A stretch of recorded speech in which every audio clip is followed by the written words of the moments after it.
తిరుమల శ్రీవారి హుండీ లెక్కింపు దొంగతనం కేసుకు సంబంధించిన రవికుమార్పై కేసు ఎత్తివేసి శ్రీవారి ఆస్తులు కొలగొట్టారని టీడీపీ పాలక మండలి సభ్యుడు బీజేపీ నేత భానుప్రకాష్ రెడ్డి ఆరోపించారు.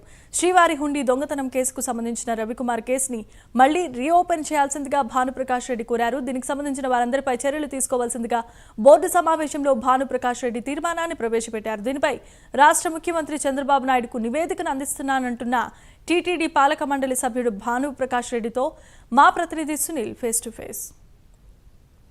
ఉండి లెక్కింపుకు సంబంధించినటువంటి రవికుమార్ కేసును మళ్ళీ రీఓపెన్ చేయాలని చెప్పి ఏదైతే టీటీడీ పాలక మండలి సభ్యులు భానుప్రకాష్ రెడ్డి గారు ఈరోజు అయితే టీటీడీ బోర్డు సమావేశంలో అయితే ప్రధానంగా దీనికి చర్చకు తెచ్చిన పరిస్థితి అయితే ఉంది. ఇంకా దీనికి సంబంధించి రాష్ట్ర ముఖ్యమంత్రిని కూడా కలిసి మళ్ళీ ఈ కేసును రీఓపెన్ చేయాలని చెప్పేసి ఆయన కోరతామని చెప్పేసి ఆయన అయితే అంటున్న పరిస్థితి ఉంది.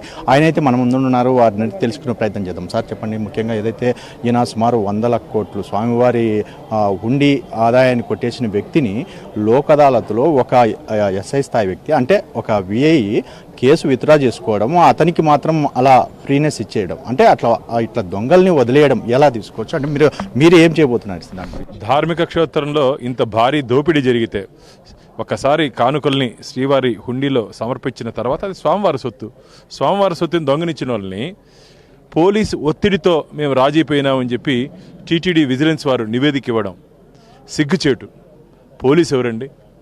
ఏ అధికారి చెప్పాడు మీకు? ఎస్ఐ చెప్పాడా? సిఐ చెప్పాడా? డిఎస్పీ చెప్పాడా? ఎస్పీ చెప్పాడా? డీజీపీ చెప్పాడా? ఎవడు చెప్పాడు రాజీపోమని చెప్పి? ఈ స్వామివారి సొత్తు, ఇది వెంకటేశ్వర స్వామి సొత్తు. కోట్ల రూపాయలు, దాదాపు 100 కోట్ల రూపాయలు దీంట్లో అవినీతి జరిగింది, 100 కోట్ల రూపాయలు కొల్లగొట్టారని చెప్పి సాక్షాత్ రాష్ట్ర దేవాదాయ ధర్మాదాయ శాఖ మంత్రి ఆనం రామనారాయణ రెడ్డి గారు కూడా చెప్పడం జరిగింది. ఆ రోజునటువంటి అధికారులు ఏ పరిస్థితుల్లో రాజీ చేసుకుంటారు? ఎవరిని కాపాడడానికి రాజీ చేసుకున్నారు? దీన్ని బయటపెట్టినటువంటి ఒక మీడియా మిత్రులు కూడా అక్రమ కేసులు పెట్టి జైల్లో వేయిస్తారు. మీరు అధికారం చేతుల్లో ఉంది కదా అని చెప్పి ఇష్టానుసారంగా వివరిస్తారా?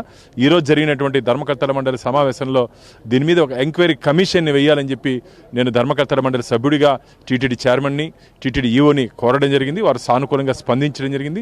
దీని మీద నేను ముఖ్యమంత్రి గారి దృష్టికి కూడా తీసుకుని వెళ్ళి, ఎందుకంటే ఆషామాషి వ్యవహారం కాదు ఇది.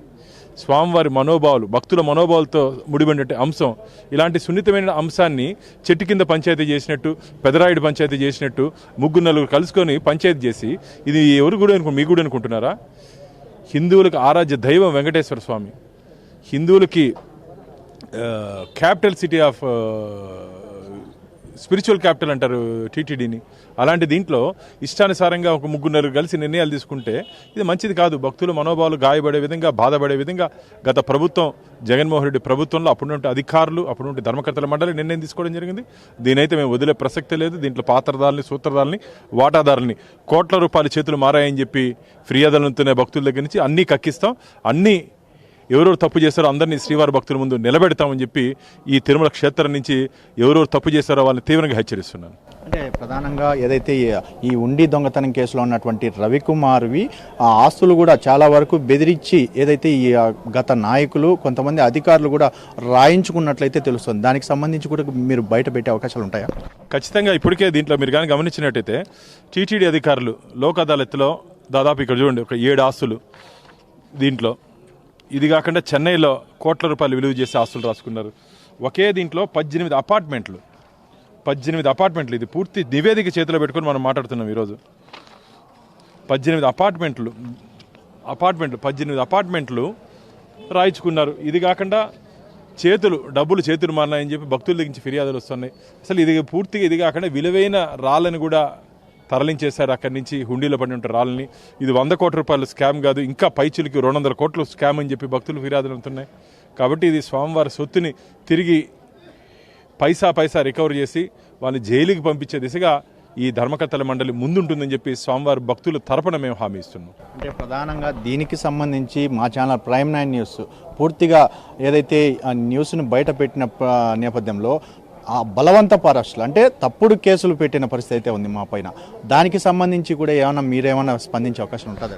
ఖచ్చితంగా. గతంలో రాక్షస పాలన కదా, రాక్షస పాలన. ఆ రోజు ప్రైమ్ 9 మీద సాక్ష్యాధారాలతో పాటు నిందితుడి ఇంటి దగ్గర ఇంటర్వ్యూ చేస్తారు, అంటే అక్రమంగా అరెస్ట్ చేస్తారు. మీరు అధికారం చేతుల్లో ఉంది కదా అని చెప్పి, పోలీసుల చేతుల్లో ఉన్నారు కదా అని చెప్పి మీ ఇష్టానుసారంగా వ్యవహరించారు. దానికి ఫలితం ఇప్పుడు అనుభవిస్తారు. ఎవరెవరు దీంట్లో ఉద్దేశపూర్వకంగా మీడియా మిత్రుల్ని, ప్రైమ్9 సిబ్బందిని ఆ రోజు ఎవరెవరు ఇబ్బంది పెట్టారో, అరెస్ట్ చేసి జైల్లో పెట్టారో వాళ్ళందరూ జైలు పోయే ప్రమాదం ఉంది. ఎవరిని మేము వదిలిపెట్టే ప్రసక్తి మాత్రం లేదు. అంటే రవికుమార్ కేసుని విత్డ్రా చేసుకున్నందుకే విఐకి ట్రాన్స్ఫర్ మీద ఒక ప్రమోషన్ కూడా ఇచ్చిన పరిస్థితి ఉంది. ఆయన మీద కూడా మీరు ఏదైనా పోరాడే అవకాశం ఉంటాయి? అతని మీద చర్యలు చేపట్టాలని ఏదైనా ప్రభుత్వానికి నివేదిక ఏమైనా ఇవ్వబోతున్నారా? ఖచ్చితంగా దీంట్లో ఎవరెవరు అధికారులు నిర్లక్ష్యంగా వ్యవహరించారో, నియమ నిబంధనలకు వ్యతిరేకంగా ఎవరెవరు వ్యవహరించారో వారందరి మీద శాఖాపరమైన చర్యలు తీసుకోవాలి. ఈ స్వామివారి సొత్తు అండి, ధార్మిక క్షేత్రంలో దోపిడీ చేసేసి వారిని ఎట్లా వదిలేస్తారు? వదిలే అధికారం వీళ్ళకేముంది? ఇది మంచిది కాదు. ఈ సాంప్రదాయం భవిష్యత్తులో జరగకుండా ఉండాలంటే వెన్నులో వణుకు పుట్టాలి. స్వామివారి సొత్తు తాకాలంటే భయపడాలి. ఆ విధంగా రాబో రోజుల్లో దీని మీద లోతుగా విచారణ జరిపించి, అందుకనే దీని మీద ఒక కమిషన్ విచారణ చేయాలి. దీంట్లో హైకోర్టు సిట్టింగ్ జడ్జితో పాటు కొందరు ప్రముఖులు ఉండి దీంట్లో నిజాలు నిగ్గు తేల్చాలని చెప్పి నేను డిమాండ్ చేస్తున్నాను.